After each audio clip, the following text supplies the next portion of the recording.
Welcome everyone to Oracle Database World. My name is Jason Haynes and I'm a Principal Product Manager for Oracle Apex.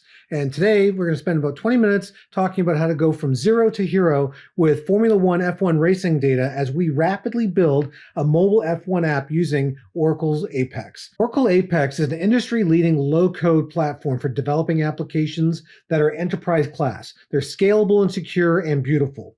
They can run on any device. Anything that can get on the internet and use a typical web browser can use an Oracle Apex application. Apex is easy to learn. You can get started very quickly. Apex is available wherever the Oracle database lives, whether it's on premises, whether it's on your laptop as a developer, or whether it's up in the cloud. Any of the OCI or Oracle Cloud Infrastructure offerings all have Apex as long as you got the Oracle database available to you.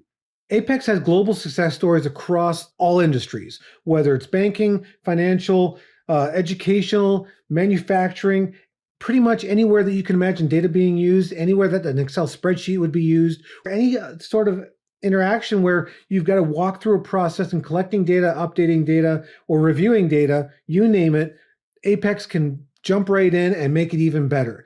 Apex has been used for perhaps thousands and thousands of conversions from Excel spreadsheets into rich, robust applications available on the internet. In rapidly building this mobile F1 app, we're going to go from zero, which means we're going to take a look at raw data that is in the format of a JSON file. It's F1 Formula One racing data that was gathered on the internet.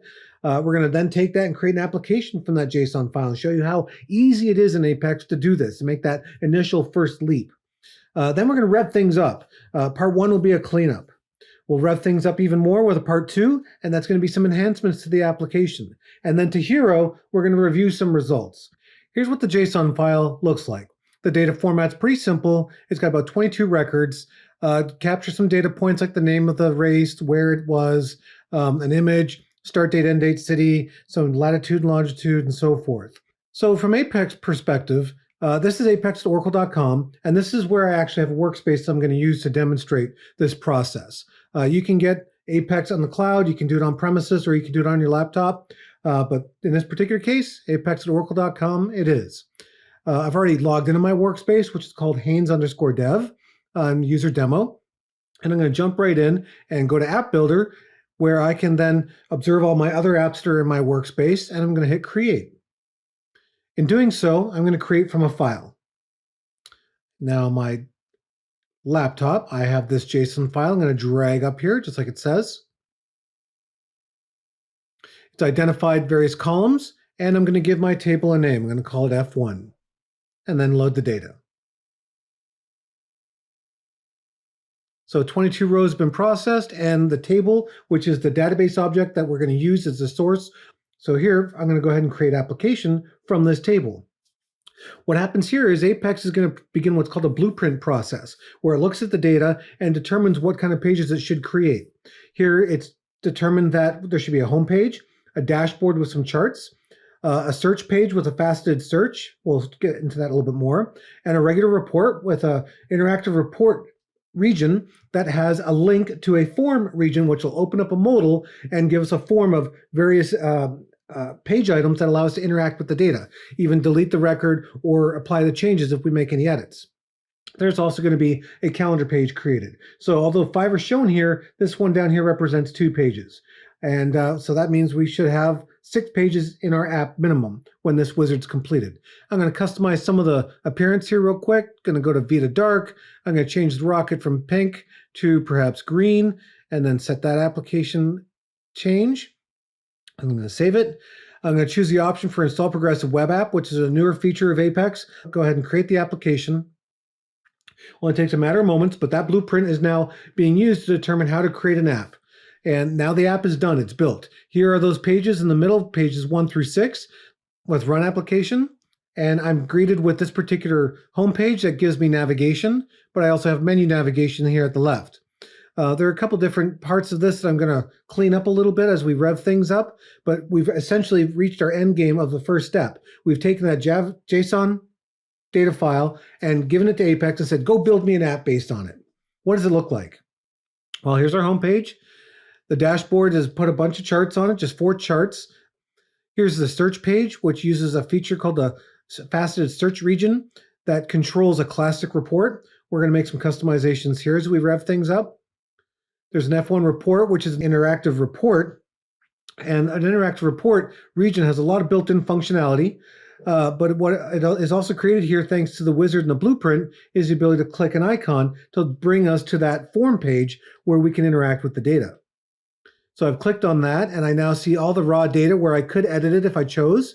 I'm going to go ahead and cancel this. Our next page is the calendar page.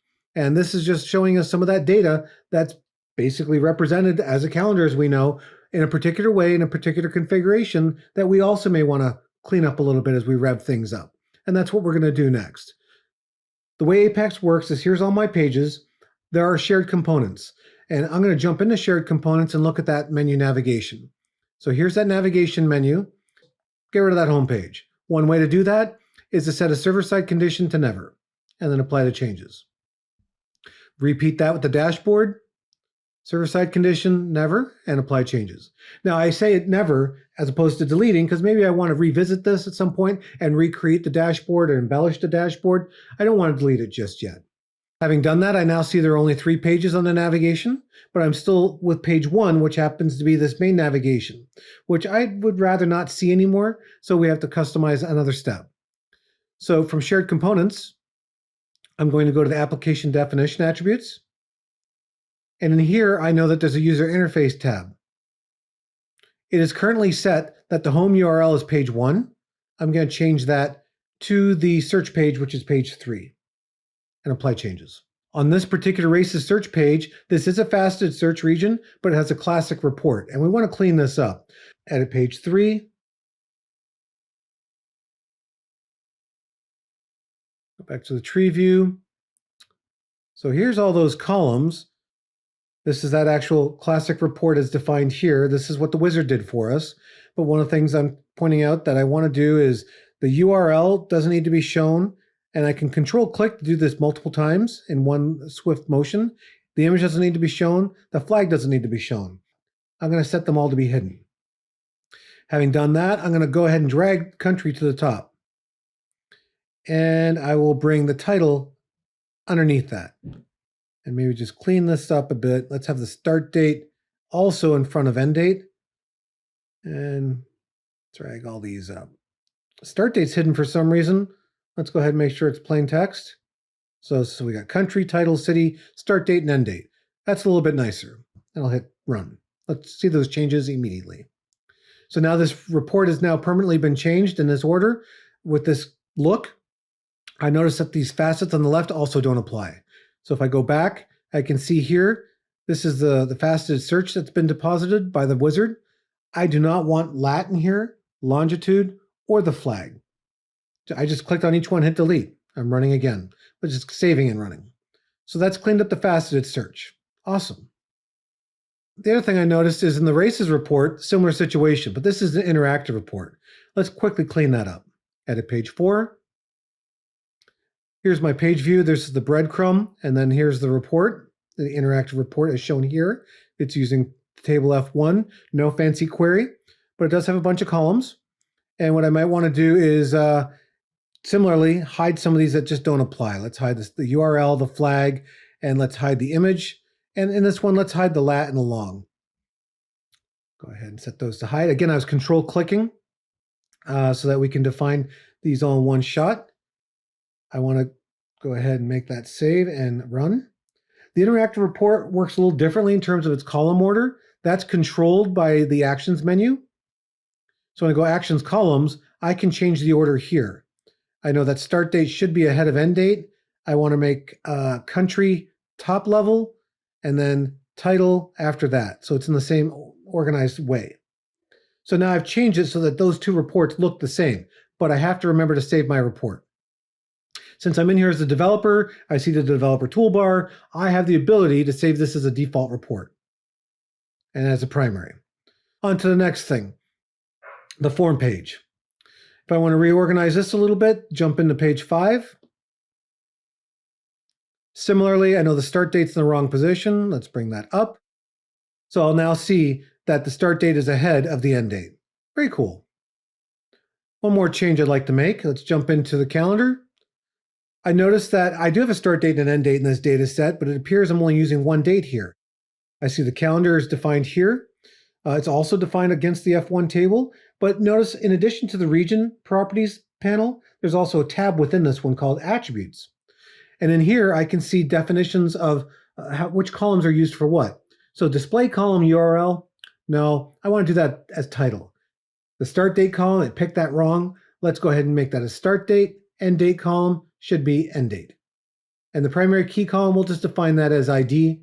Just makes sense. I don't think we need to make any changes other than that. Let's go ahead and run that and see what that looks like. There we go. So now we have a little bit more information that's pointed to the start and the end date. I can then look at the list. I can confirm that the data looks good. Great. This is for the month of March, just showing all the days that are identified. So what next? Well, yeah, I think we sufficiently revved things up just in the cleanup, but let's add some enhancements. So on this races search page where we have the faceted search, one thing I was just going to consider adding is maybe another facet for the month. Just show me the races for the month of, June or March or whatever. How do you do that?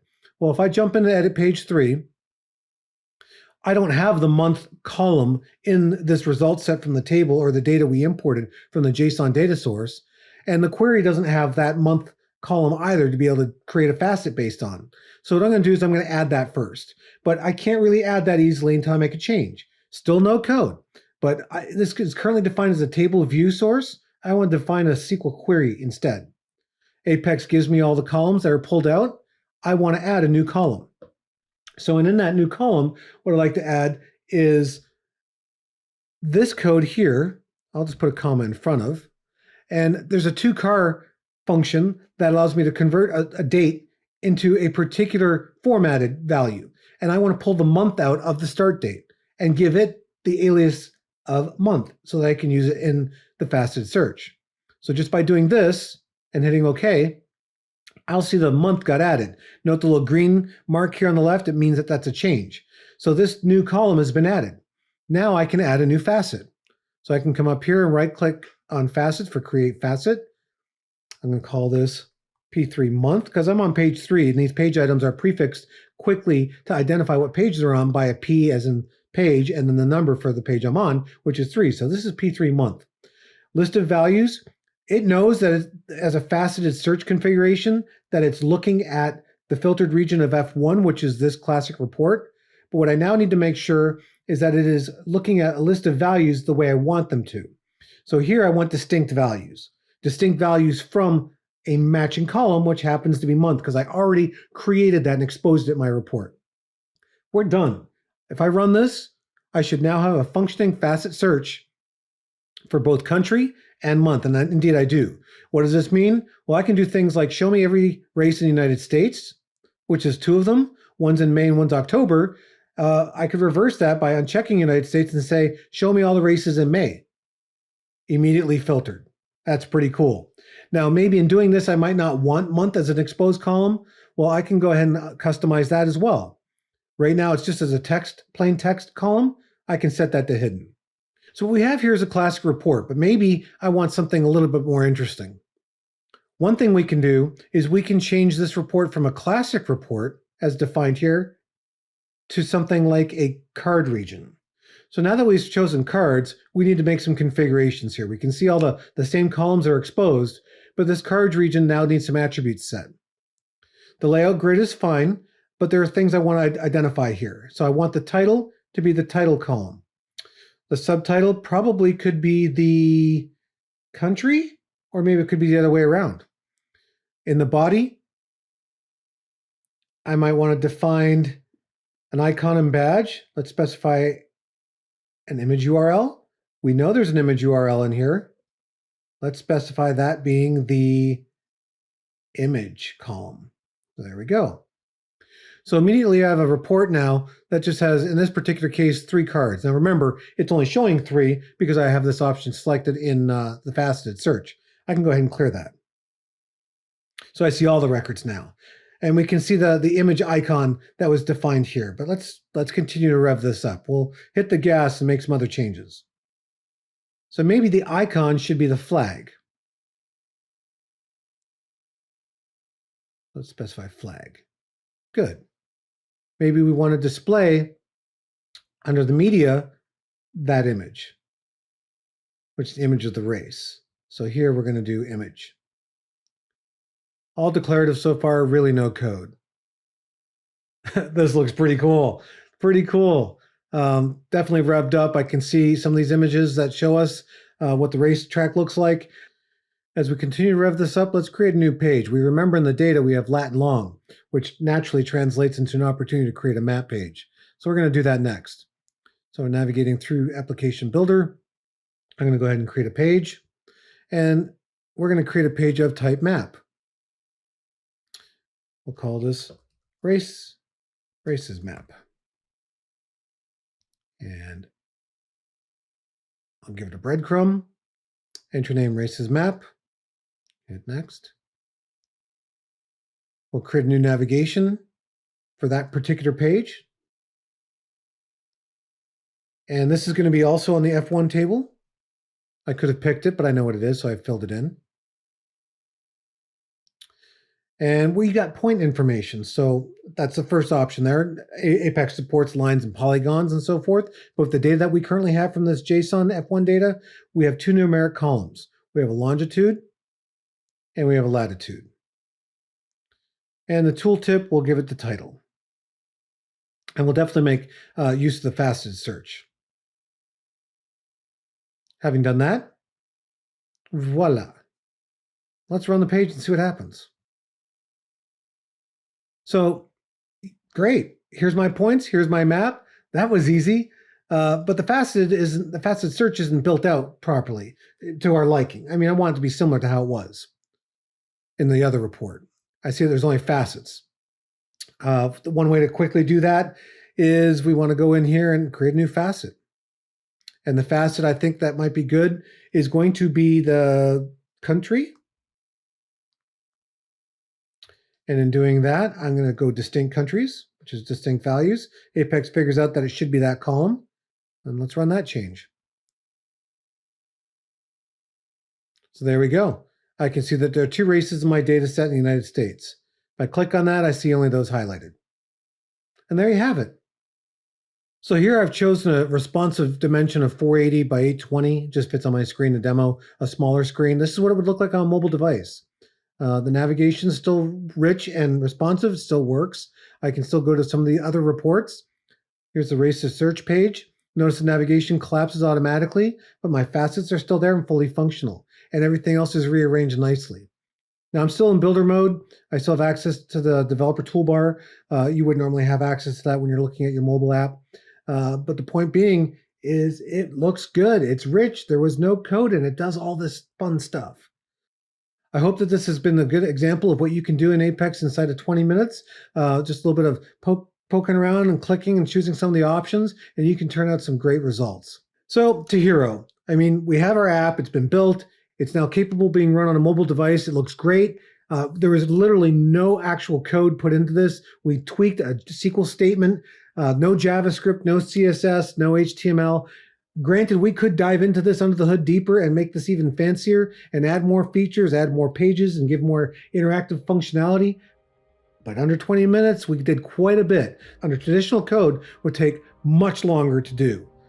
With low-code application development using Oracle Apex, you really are the hero fast. For more information, everything Apex, come to apex.oracle.com. You'll see a variety of links there. Please feel free to explore them and learn more about Apex.